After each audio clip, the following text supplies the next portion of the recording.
नमस्कार शेतकरी मित्रांनो, शेतकऱ्यांची शेती शाळा प्राकृतिक आधुनिक कृषी शोध प्रशिक्षण चिकित्सालय रामपुरी बुद्रुकमध्ये आपले सहर्ष स्वागत आहे।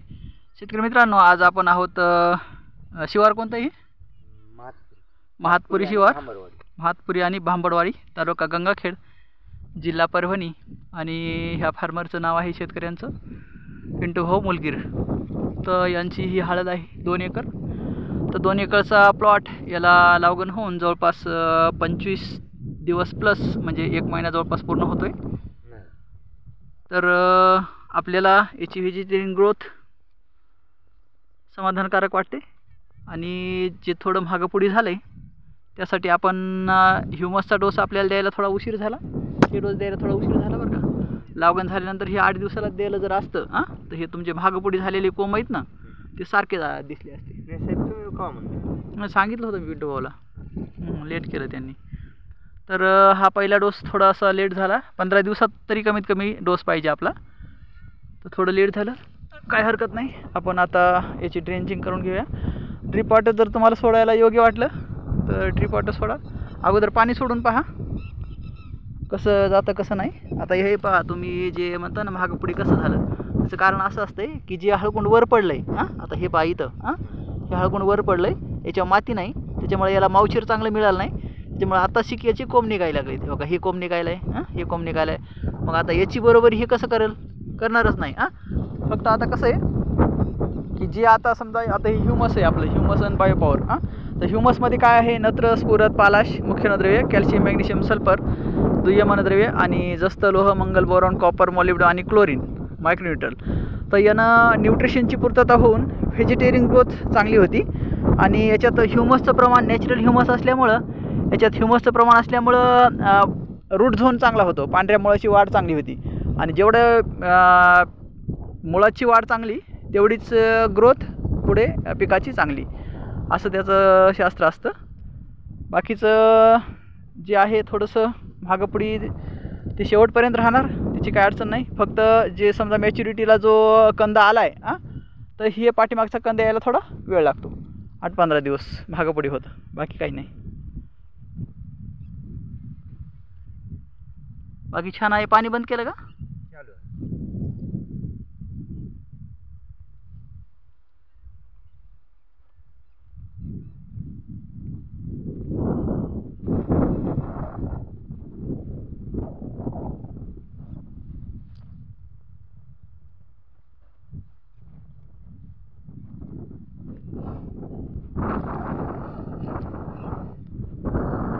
लागण करते वेळेस कुठं जमीन नरम असते, कुठं थोडीशी हार्ड असते, त्यामुळे कंद टाकते वेळेस बायाकून कमी जास्त होतो।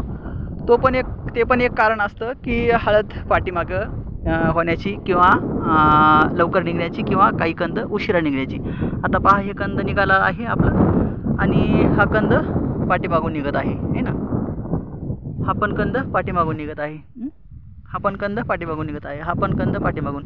आता पहा इथं किती मोठा फरक आहे की जवळपास 5 ते 6 फूट अंतर आहे।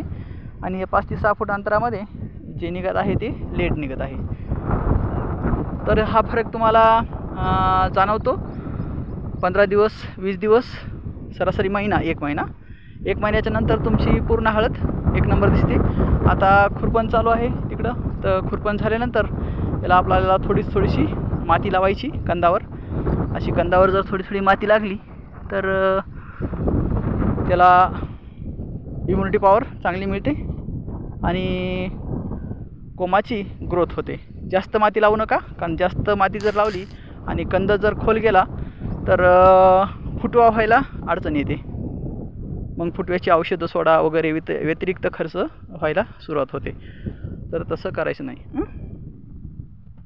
मस्त आहे, छान।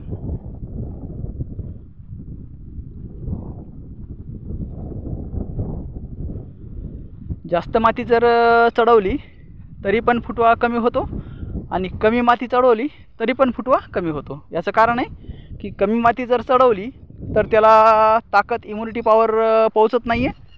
आणि जास्त माती जर चढवली, 6 इंचाच्या वर जास्त माती जर चढवली तर त्याला सूर्यप्रकाश चांगला मिळत नाही। आणि सूर्यप्रकाश जर चांगला नाही मिळाला तर अर्थार्थीच तिथं चांगल्या प्रकारे शी मिळणार नाही आहे, आर्द्रता मिळणार नाही. म्हणजेच हे पहा असे कंद कुठं कुठं पडलेले आहेत ते बरोबर लावून घ्या. हे पहा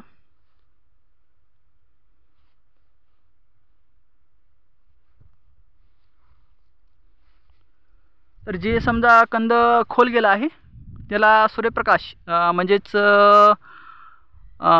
सूर्यप्रकाश जर समजा कमी मिळाला तर त्याला उष्णता टेम्परेचर कमी मिळतं, आणि टेम्परेचर जर कमी मिळालं तर फुटवा कमी होतो. हे गणित लक्षात घ्या.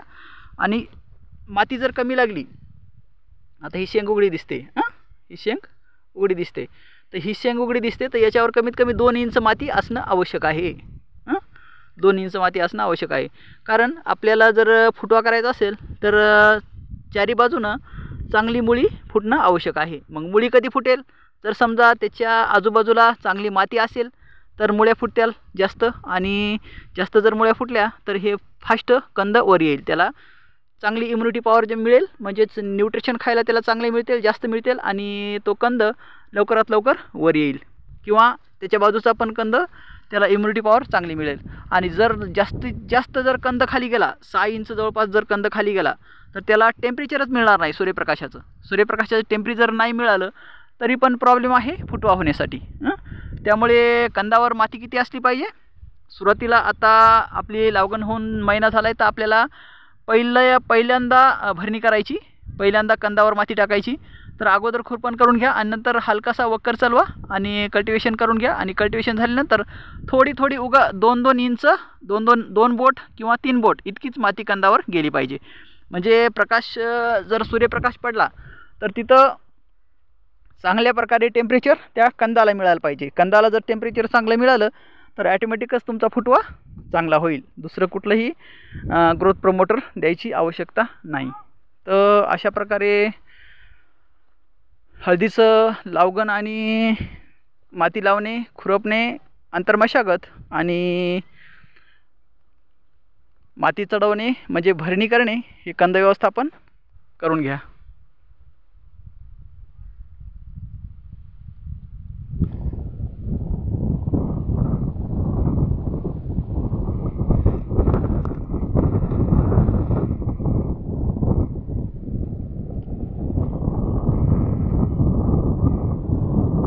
आता मित्रांनो याचं पहिला डोस म्हणजेच आता नॅचरल ह्युमस द्यायचं आहे आपल्याला. आणि नॅचरल ह्युमस आणि बायोपॉवर. तर नॅचरल ह्युमसमध्ये काय आहे? नॅचरल ह्युमसमध्ये आहे नत्र, स्फुरद, पालाश, मुख्य अन्नद्रव्य, दुय्यम अन्नद्रव्य, कॅल्शियम, मॅग्नेशियम, सल्फर आणि जस्त लोह, मंगल, बोरॉन, कॉपर, मॉलिब्डेनम आणि क्लोरीन हे घटक आहेत. आणि त्याच्यामध्ये बायोपॉवर एक घेत आहोत आपण. तर बायोचे कंटेंट्स म्हणजे जैविक खत. तर जैविक खतामध्ये काय आहे? जैविक खतामध्ये आहे Azotobacter, Pseudomonas, Rhizobium, potash soluble bacteria, KMB, PSB, phosphorus soluble bacteria, पुन्हा ॲझोटोबॅक्टर आणि ॲसिटोबॅक्टर हा युरिया उपलब्ध करून देणारा बॅक्टेरिया. तर मुख्य अन्नद्रव्य मायक्रोन्यूट्रल आणि ड्रायकोडर्मा म्हणजेच बुरशी जवळपास सर्व प्रकारच्या यामध्ये अवेलेबल आहेत. तर त्यामुळे बाकीचं काही व्यतिरिक्त घ्यायची गरज नाही आहे, आवश्यकता नाही आहे. तर हे डोस जर आपण कंप्लीट केला तर दुसरा डोस आहे प्रति 28 दिवसांनी ड्रेंचिंगचा.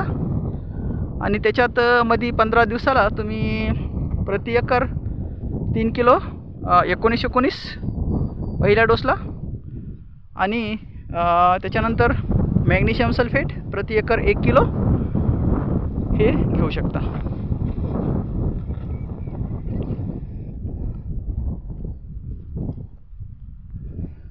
तर नॅचरलचा शेतीशाळेचा डोस आहे मित्रांनो 28 दिवसाला, म्हणजे 1 महिन्याला. ही शेतीशाळेचा डोस जर तुम्ही 1 महिन्याला कंप्लीट केला तर प्रति एकर 40 क्विंटल प्लस उत्पादन घ्यायला काहीच अडचण नाही आहे. शेतीशाळेचा डोस प्रति महिन्याला 1 आणि प्रति 7 डे आफ्टर स्प्रे. तर हे स्प्रे ड्रेंचिंगचं शेड्यूल आहे. स्प्रे ड्रेंचिंगचं शेड्यूल तुम्ही कंप्लीट करा, तुम्हाला 40 क्विंटल प्लस उत्पादन तुमच्या 1 एकरच्या क्षेत्रामध्ये 100% मिळून जाईल. तर खत व्यवस्थापन प्लस शेतीशाळेचे जे काही प्रोडक्ट आहेत त्याची ड्रेंचिंग आणि शेतीशाळेचे जे काही प्रोडक्ट आहेत त्यांचा स्प्रे 7 डे आफ्टर अशा प्रकारे पूर्ण हळदीचं व्यवस्थापन आहे. तर मित्रांनो, कसा वाटला प्लॉट लाईक शेअर आणि कमेंटमध्ये सांगा. आणि आपल्याला ही क्रॉप ट्रीटमेंट जर घ्यायची असेल तर आमचा व्हॉट्सअप नंबर आहे 9623 06 67 88 9623